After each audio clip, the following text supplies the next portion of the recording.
Hi, everybody who's there. Thanks for joining our second Youth and Landscape webinar, Communicating Across Communities. I hope you guys are all doing well. If you're muted, feel free to unmute yourself. I just keep it muted for housekeeping rules during the webinar so that everybody doesn't have feedback or any fuzzy noises in the background. But don't feel this is in any way to silent discussion or any questions. If you have questions, please feel free to put them in the chat box to your right on the screen. If you want to turn your video on, you are welcome to, but please feel free to leave it off as well. I'm going to give participants who signed up another couple minutes to log in case they're having any issues, and then we'll get started. If anybody is interested, they can feel free also to maybe write in the chat box what they're interested in for this webinar or what they're expecting or maybe what their interests might be, just to hear a bit from the crowd.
Okay, so I'm going to get started, and if participants are coming in late, they'll just catch up. So welcome again for the couple people that signed on since I first said hello. So this webinar is all about communicating between communities. And when I say communities, I mean people with different points of view, different ideologies, different worldviews. And we'll go into what all these things mean today in the webinar.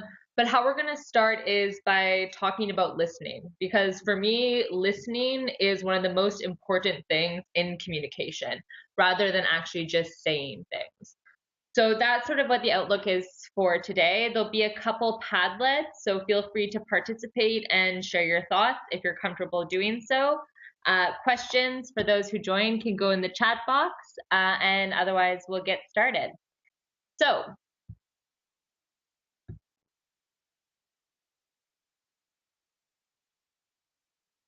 hopefully you guys can all see my screen.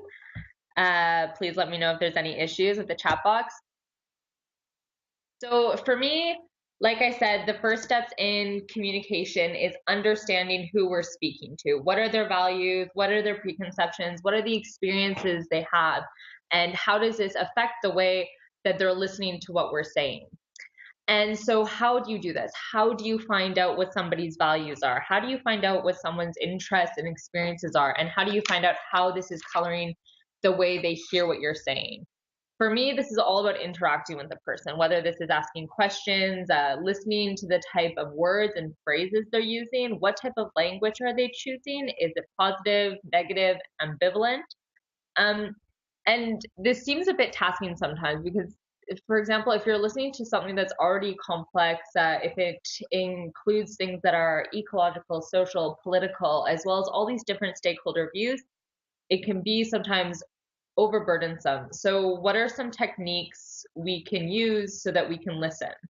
Because by listening, this is how we understand how we communicate to somebody. So for me, this is all about active listening. And so I don't know if anyone has come across the term active listening before, but I would love to hear what you guys think active listening is. So I'm going to copy this Padlet you see on the bottom into our chat box. And if you guys could take a couple minutes to fill out what you think active listening means and how does this play into communication.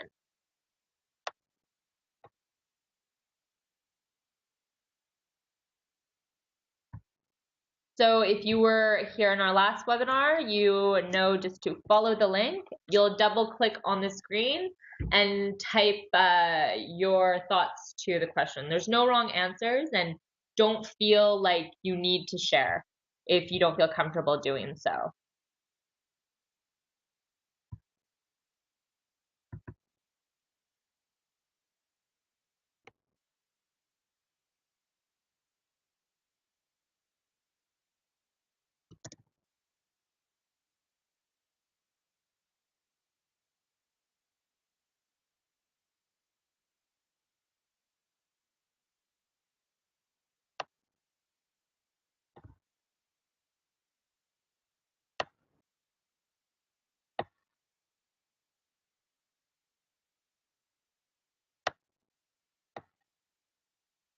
So I'll give you guys a couple minutes to do this, to throw up your thoughts or elaborate on them, and then we'll go over what they are.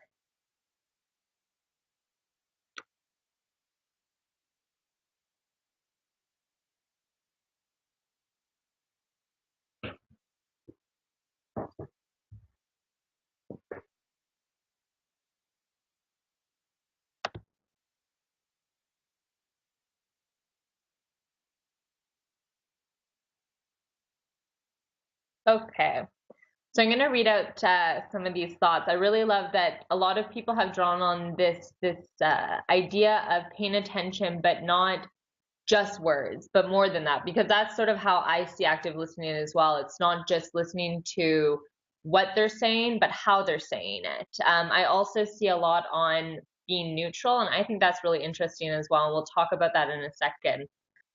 Especially what Taya said on not pushing your own point of view through. I know often as people involved, like some of you are in research or say conflict management, we have learned a lot of solutions to things. But often I feel when we have already a solution in mind, we're not listening to what the person might be saying. So I think that's a really interesting thought, Taya.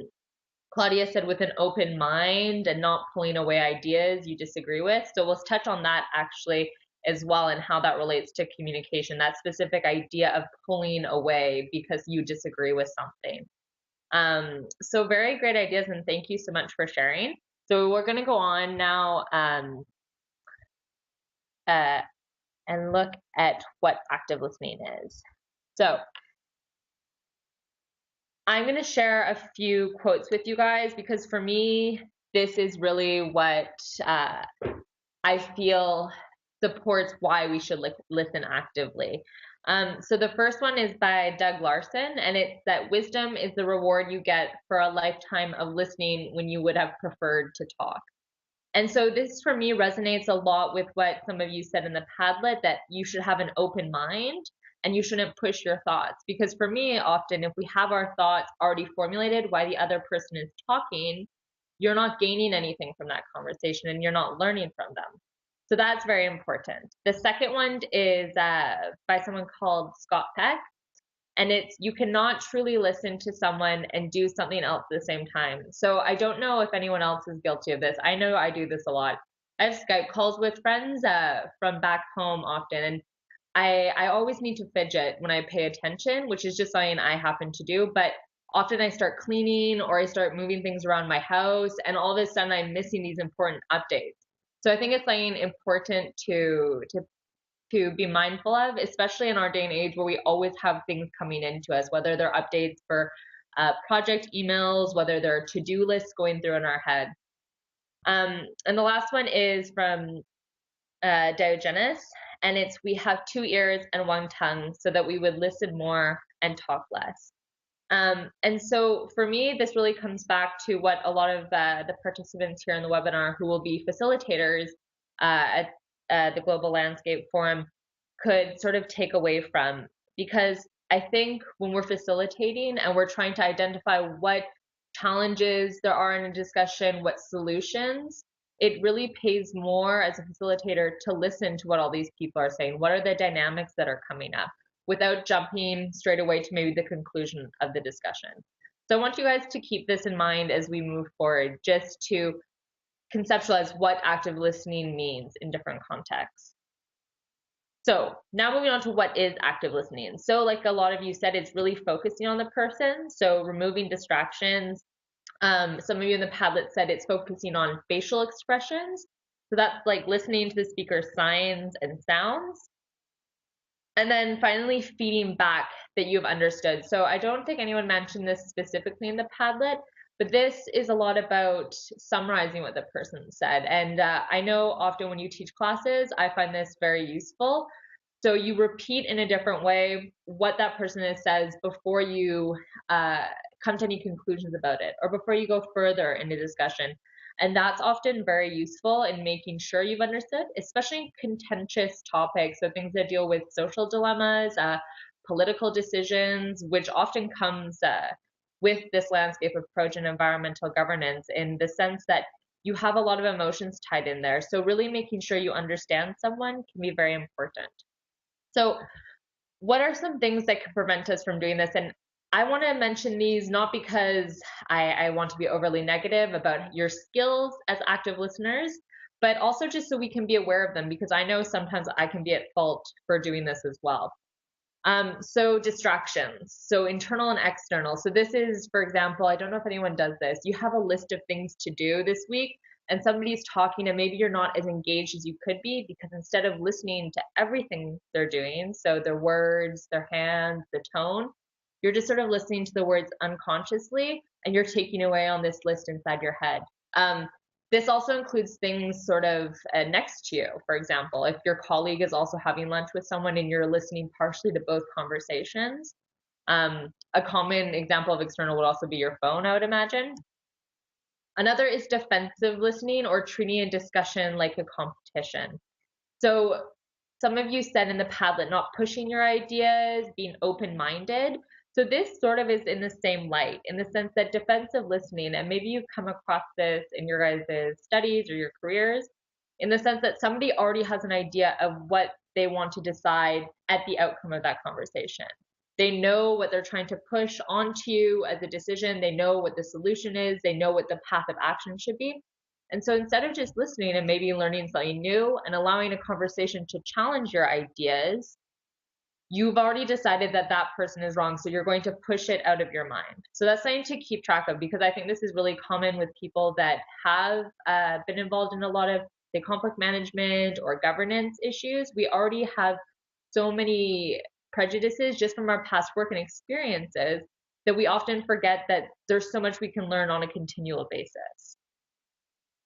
And this ties into pre-existing assumptions. So if you have read something or you experience something where X definitely solves Y, but that cannot always be the case, and it often will be challenged by different people. So it's important to try to acknowledge what assumptions we have as a base before we listen and before we communicate. And then pseudo listening and false listening. So this is sort of the thing where you tune out and you listen. Something I started to do to sort of counteract this, and it might help with other people, is try to sort of say to the other person, I'm not really understanding you, or I'm having difficulty following, because this sort of jogs the person to maybe communicate in a different way. And it helps you sort of put your feet back on the ground and start again, rather than continuing an entire discussion when you're sort of flagging and just sort of nodding. And then finally, it's the giving advice and having the answer. So it's a bit different than this idea of having a competition.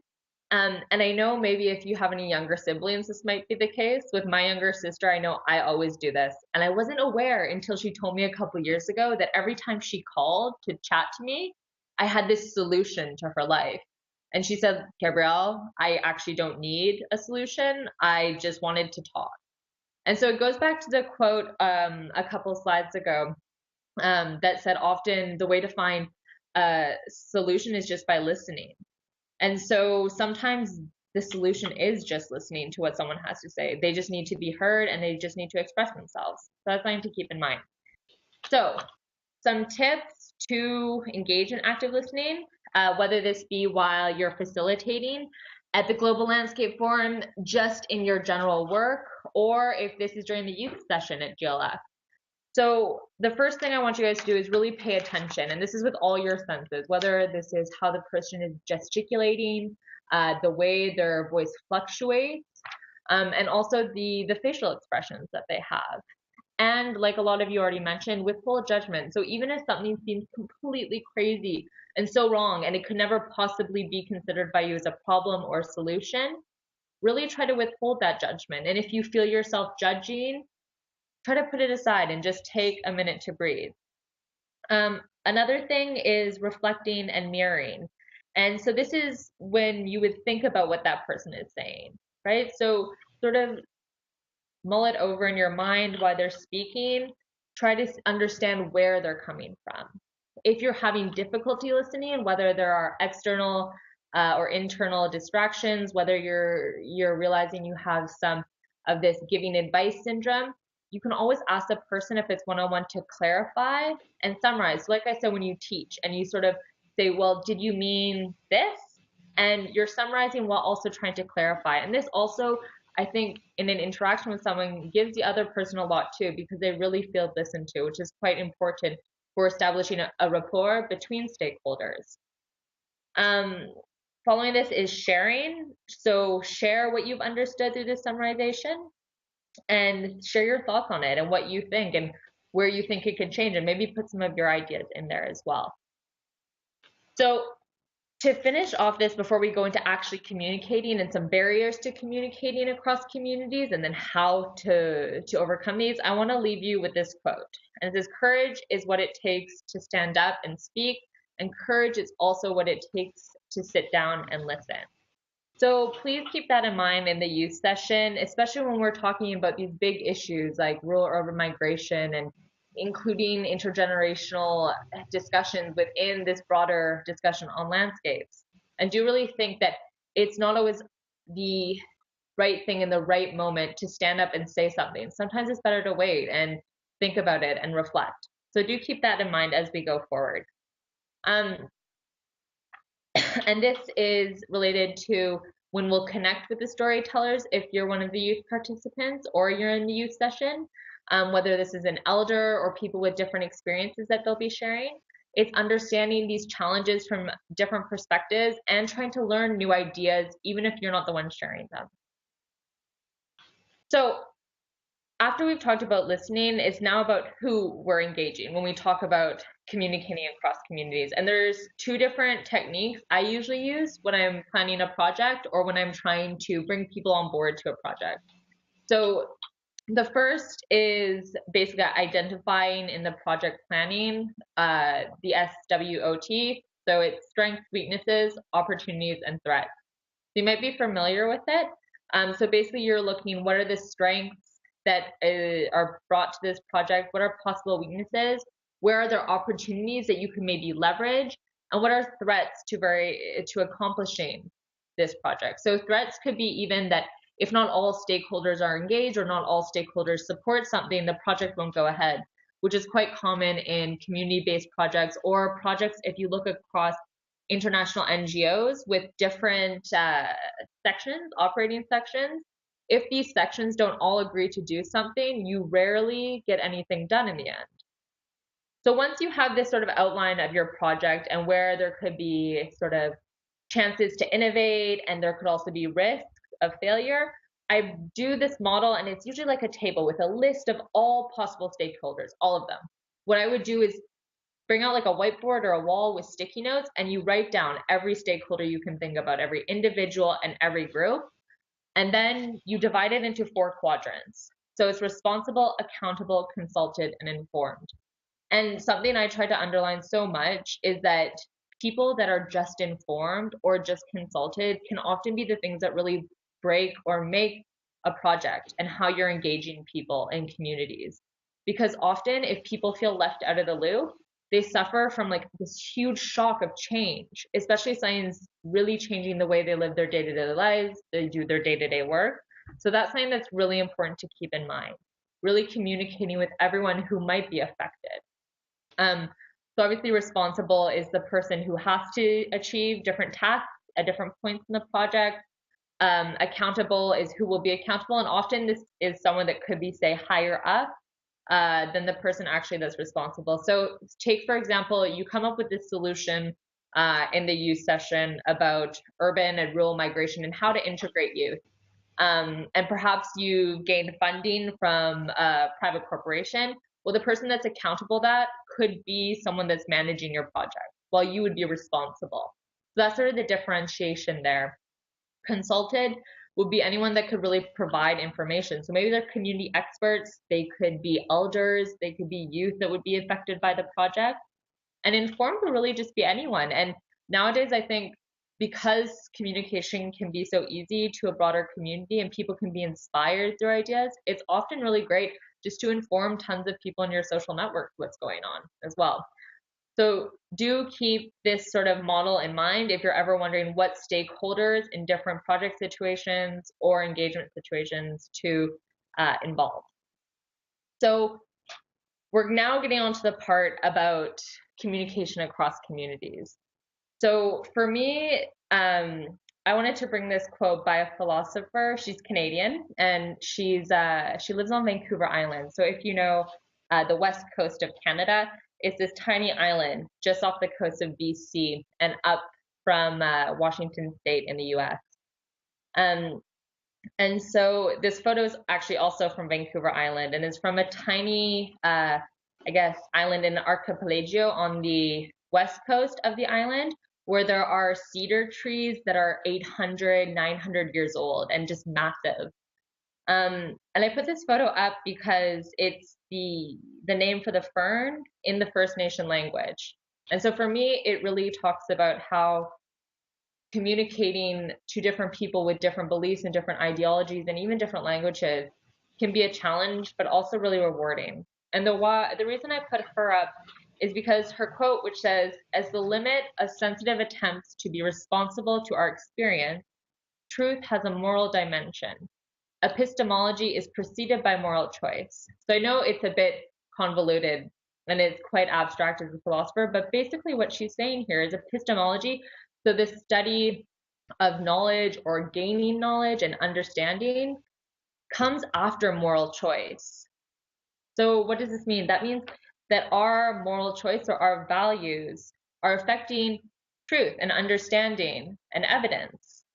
So for me, this is something really important to understand when we say talking and communicating across communities.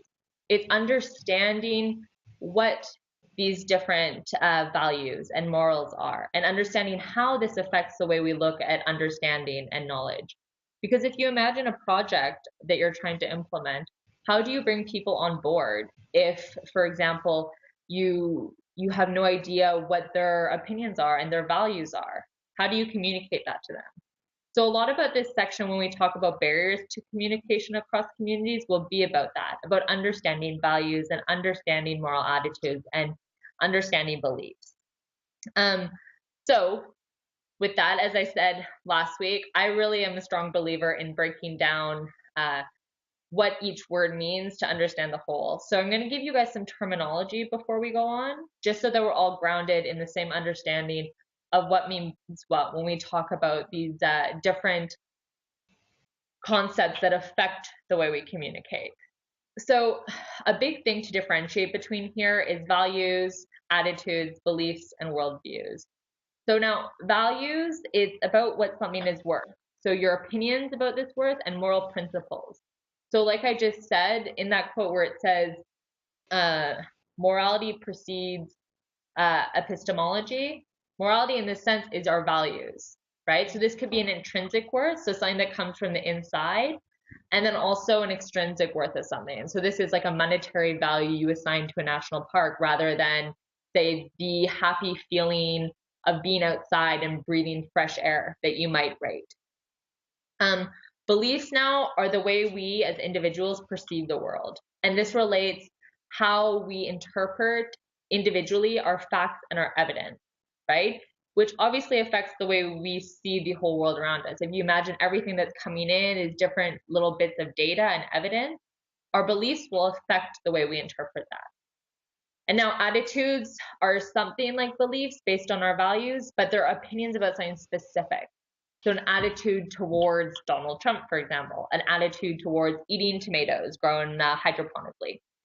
And finally, worldviews are general beliefs that stem from values. So, for example, a cultural worldview, right? So where you stand on a spectrum opposed to other people about, say, where people fit in their community.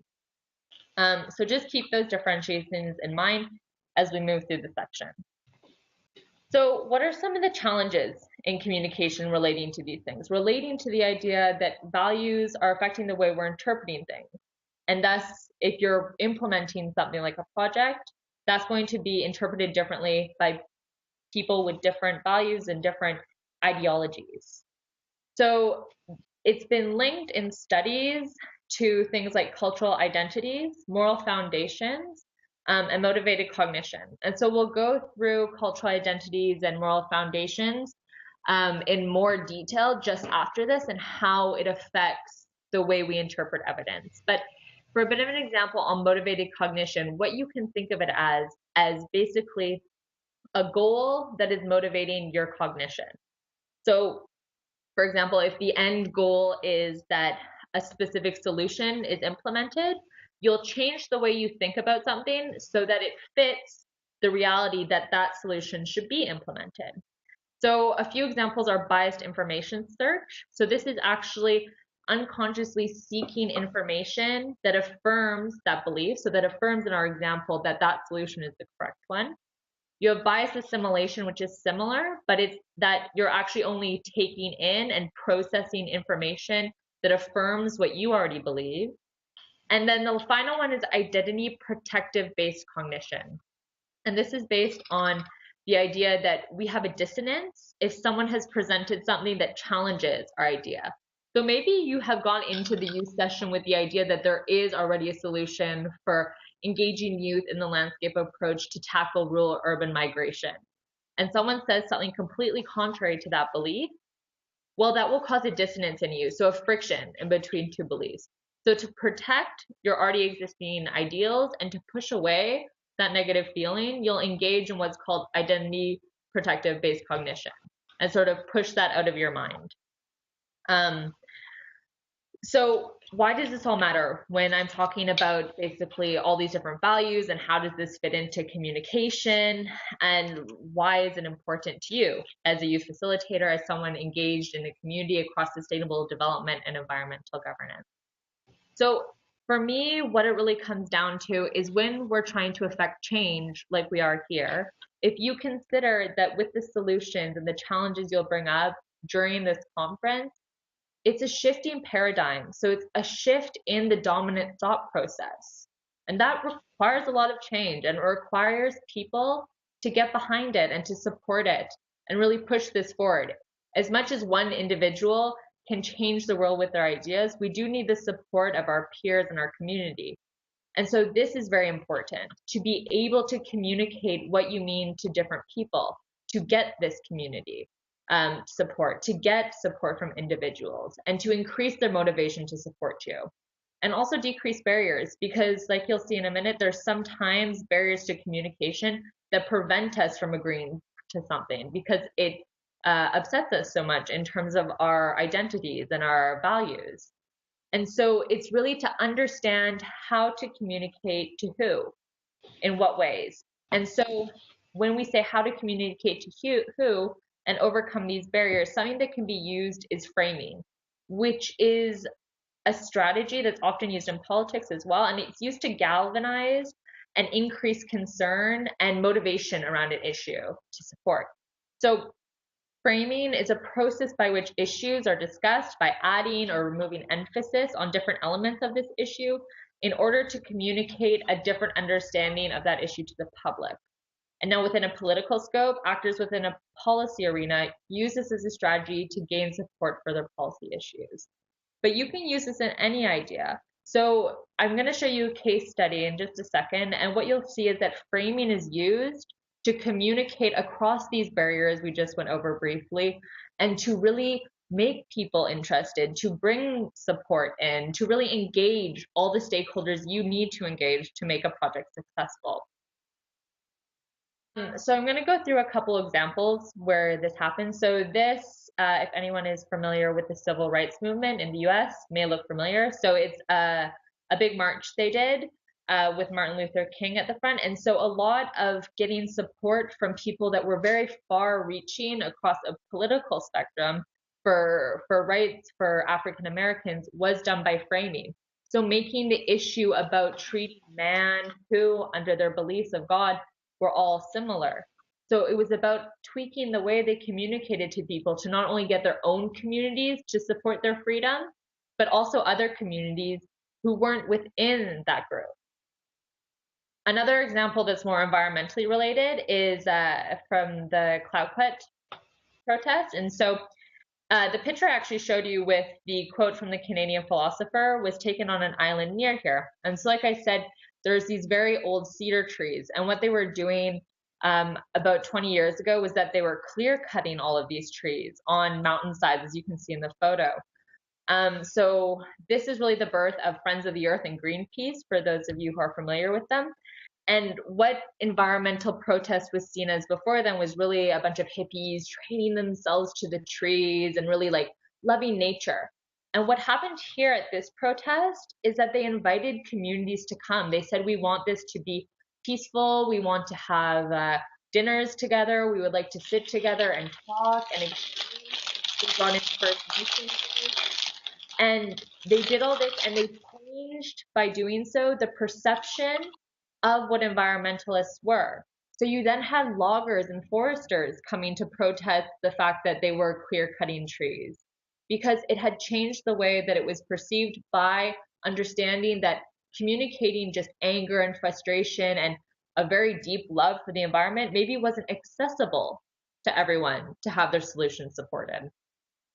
And then the final one that was quite effective was against Keystone XL, which effectively was blocked by the Obama administration. But essentially, they used different communication tools, and a big part of that revolved around youth and talking about how investing in this type of infrastructure with fossil fuels would actually degrade the quality of the future for youth, of children of people who supported it. And with a lot of cultural identities, as you'll see in a second, appealing to this idea of supporting our family and tradition and the future can be quite galvanizing. So that's another way that they changed it. It wasn't just about no to big business. It wasn't just about no to fossil fuels. It was about protecting the future. So they changed their communication to engage more people. So I'm going to go over more specifically now, like I said, cultural identities, which and worldviews, which are ways that we perceive things and also affect the way we interpret evidence and communication, as well as more foundations. And I'll give you two case studies to sort of illustrate how this works. So the first is cultural ideologies. And what you should know here is that there are several different types of cultural worldviews and ideology scales. This is one of them, developed by a few researchers over the past 70 years, Wildisky, Douglas, and Kahan. And it's an orthogonal relationship of worldviews. So that means there's two axes that cross like this, which make these four quadrants where people can situate themselves. But they're essentially two scales that are perpendicular. So what this cultural ideology is, and if you remember the slide a couple slides ago, it's a protective risk-based cognition. So remember, that's protecting the way we feel about our preconceived ideas. But here it's about group association.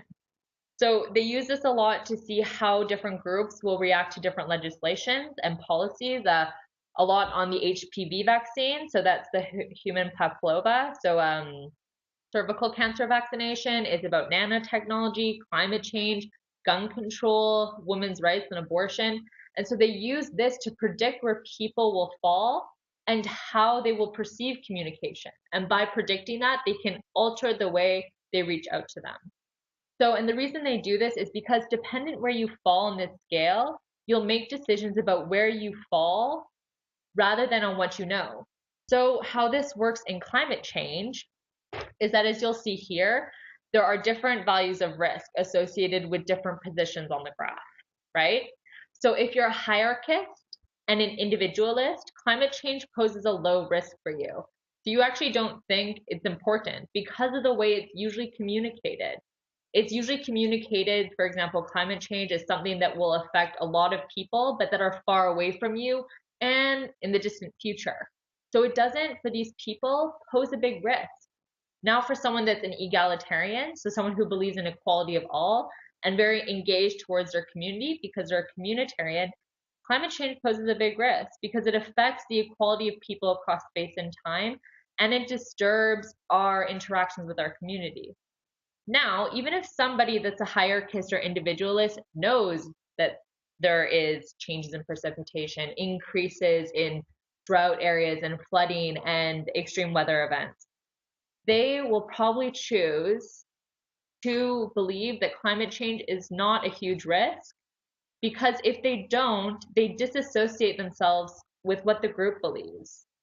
So in this case, it's more important to belong to a group rather than speak out against the evidence that you understand.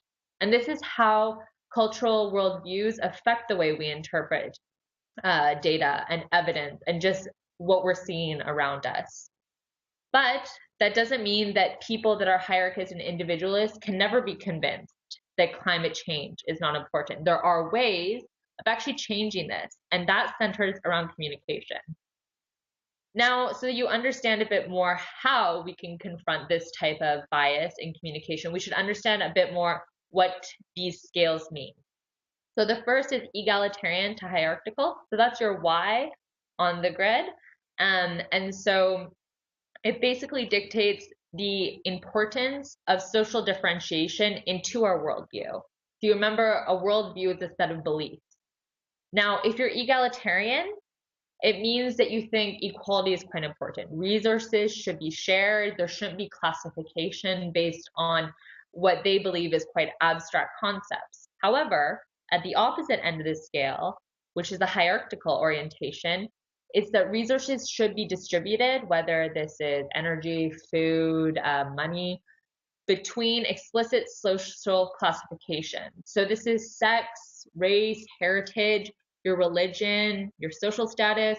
A lot of the time in testing on cultural reviews, it also includes your sexual orientation. It includes your ethnicity. And so these people break down society into multiple levels and believe that some are more important than others, hence the hierarchical. So the other aspect of this is the X, so the communitarian individualist. Now this is what we call the group, and this indicates how important your group, so your community, is in your life. If you're a communitarian, you're very group motivated. So you're very engaged towards how other people feel, how your social network is doing. Individualists are more centered on themselves. Now, what I want you guys to keep in mind before we go to the next slide is that just because you are a communitarian or if you're hierarchical or individualistic and where you fall in this graph, it doesn't mean that you always perceive one thing like climate change, like I said, more important or less important. There are ways by looking at these scales and what that means to engage them. And when I show you the case studies, I'm going to talk about that and how they engage these different aspects. So please keep that in mind. The next bias that affects the way we interpret evidence is something that we call moral tribalism. And it's based on this work by a social psychologist in the States called Haidt. And he actually found through many years of studies across the globe over the past 30, 40 years, what he calls 5 different moral foundations. And essentially, they're pairs. So you have care, harm, fairness, reciprocity. You have in group and loyalty. You have authority, respect, purity, and sanctity. And now he found by questioning people about their cultural practices, their heritage, their perception of events, that all these sort of moral predispositions affect our attitudes and behavior. And so by leveraging this, we can also persuade people quite a bit. He also found that different types of people hold these different 5 pairs at different levels. So an example of that is on this traditional political scale. So you shouldn't think about this as political groups if you're from North America, because in North America, I know we say like the liberals, but with a capital L because it's a party, and conservative as well. But this is a scale of how we perceive society rather than political groups. So in this example, people that are conservative actually hold all 5 important, but not too important. Whereas you'll see liberals care much more about the care and harm and fairness and reciprocity. And this actually leads in environmental governance framing to something that is called segmentation. And that means when we communicate a certain issue, like environmental governance, like climate change, in a way that appeals to only part of these moral foundations. So if you think about the way we often talk about climate change, if you're someone that is engaged in activism around this or projects, we usually talk about it in terms of the negative effects of affecting people in the future, or you talk about the food shortages there might be in, say, rural areas, or the way it'll affect children in 3 generations, or we talk about, for example, the inequality it is that a lot of the Occidental world has developed, and now there's a lot of inequality for other countries who are forced to hamper that development in different ways. And so this centers all this type of dialogue on those 2 types of moral foundation. And that's segmenting, because all these people that really value these ideas of loyalty and in-group, so that often has to do with upholding traditions of our group, authority, so following, say, the figure that leads a group, and purity, which has to do with sort of historical decisions and understanding those in our future decisions, those aren't thought about at all. So you're forgetting a whole group of people when you're talking about climate change in that way. And so that's an example of how this can actually affect the way some people perceive climate change as an issue, for example. One final one I'll go over is our environmental values. So the NEP scale is one way to measure that. It's the new environmental paradigm scale. And what this has done over the past 50 years is through its adaptation, the scale interprets the relationship you as an individual completing that scale has with nature. So this is, for example, around several facets, including, do you think nature can be controlled for human benefit? Do you think there'll be a huge environmental catastrophe like climate change? Is nature less important than the benefit of humans? Will we be able to innovate technologically to stop these type of environmental crises we're doing? And what's actually really interesting about this is even amongst people who all believe the environment is important, who all are active around issues on climate change, for example, there's quite different responses. So I have an example of 2 professors I worked on some research with in Canada, and both were quite involved in environmental protest locally and internationally. But one really did not believe that the environment and animals and any type of living thing was more important than what humans were getting out of their ecosystem. Whereas the other professor really believed that everything was equal. So here they would score differently. And actually, as 2 different people, they would receive information about the environment and environmental issues and solutions differently. This is also something to keep in mind when you're communicating challenges and solutions around environmental governance. What do people believe about the environment that they're interacting with? So a good case study to this is climate action, because like I mentioned previously, with the way we communicate climate change, moral tribalism and this type of segmentation is a big challenge. And then on top of this, the cultural worldviews. So you saw on that graph that with some cultural worldviews, climate change was a very low risk, and for a big part, they didn't feel they need to take action. And if you were a communitarian and an egalitarian, it was quite important to you, right? So how was this overcome? By understanding these type of barriers.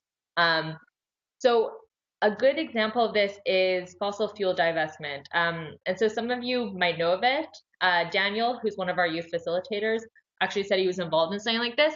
The big campaign was started by the organization 350.org.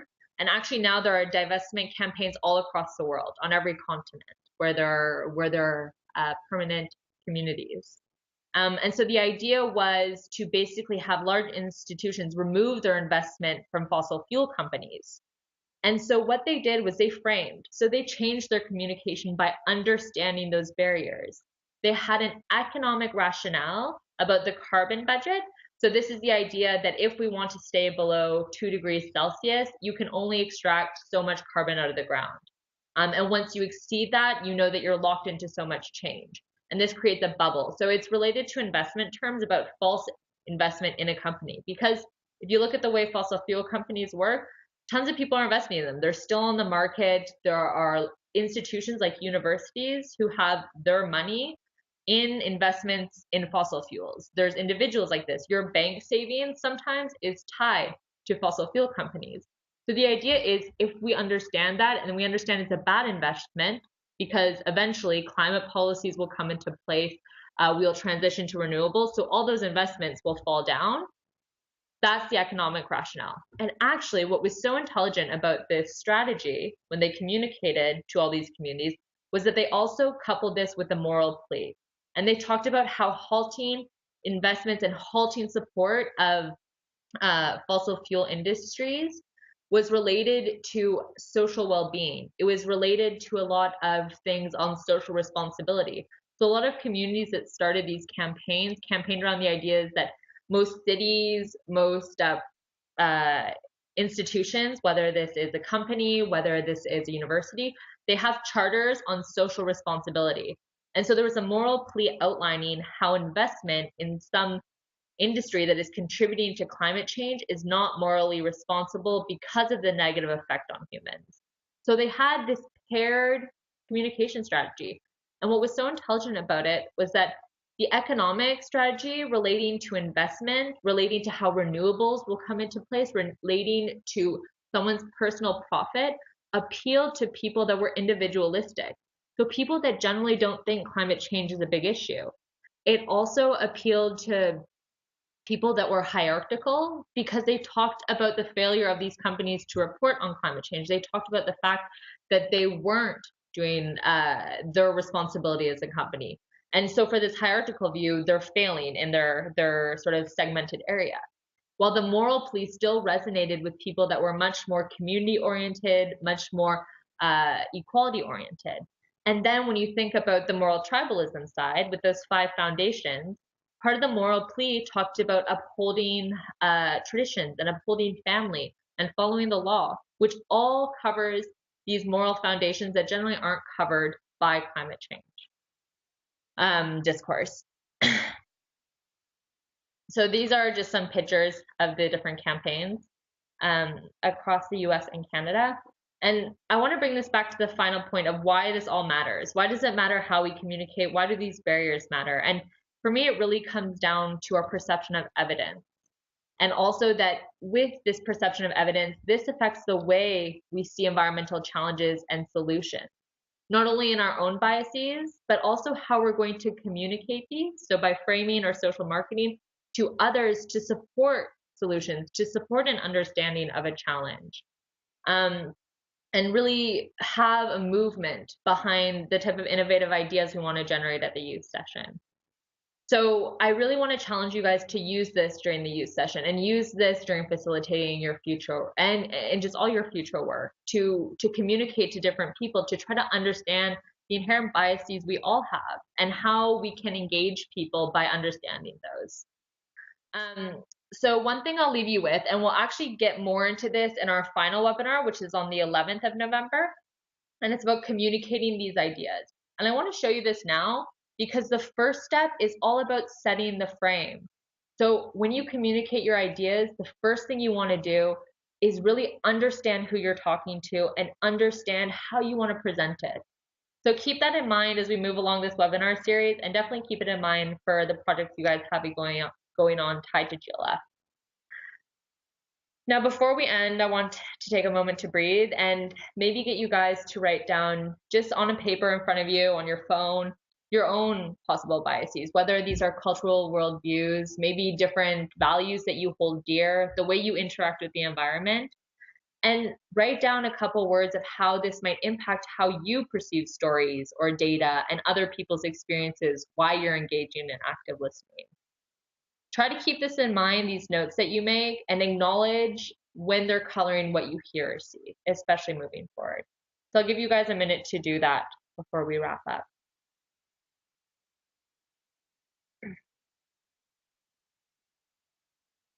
And so to finish, just to let you know, our next webinar is on Monday. And so here we'll actually talk about using social networks to have more momentum and support. So adding on to this idea of using communication and actually understanding how links between different people can help us generate support for an idea. And the final one will be about critical thinking and forming and presenting ideas, which relates to that last little photo I showed you. For those of you that are participating in our Youth and Landscapes program, I have a survey from the monitoring and evaluation team that I'll send out to you. Please finish this before the 12th. And of course, enjoy Marrakesh when you guys get there. Before we go, though, I would love to ask if anybody had any questions or wanted to discuss anything. You can either tap it in the box or you can, I say it out loud if you want to unmute yourself.